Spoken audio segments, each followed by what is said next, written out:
Hello councillors, I'm Cath Gilmour of KPCA and I'd like to speak on QAC's statement of intent. To say I'm gutted is an understatement, as you should be, as you too have been ignored. And this SOI is councillors' one chance to influence QAC's subsequent actions.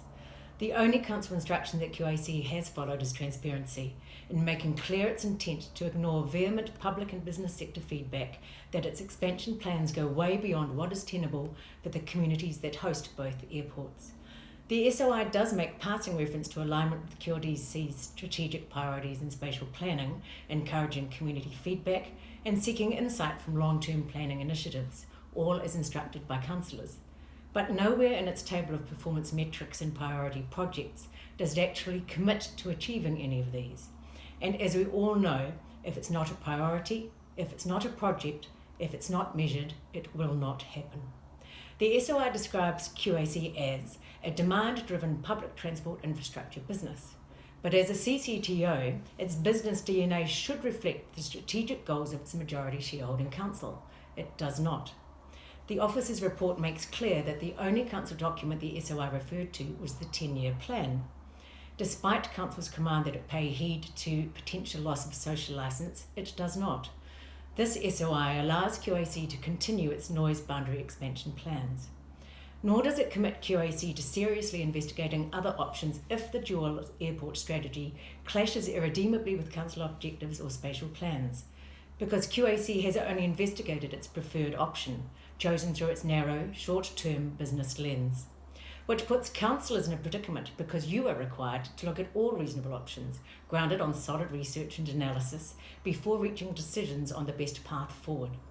QAC says there is only one, though we all know that there are at least two more. Council instructed QAC to look at working with Invercargill and Dunedin airports to reduce demand pressure. The SOI shows it has no intention to. QAC has also ignored viable alternatives for relocating Queenstown Airport, despite earlier promises to study them. Under Section 8 of the Local Government Act, councillors have the right to compel the QAC board to amend the SOI.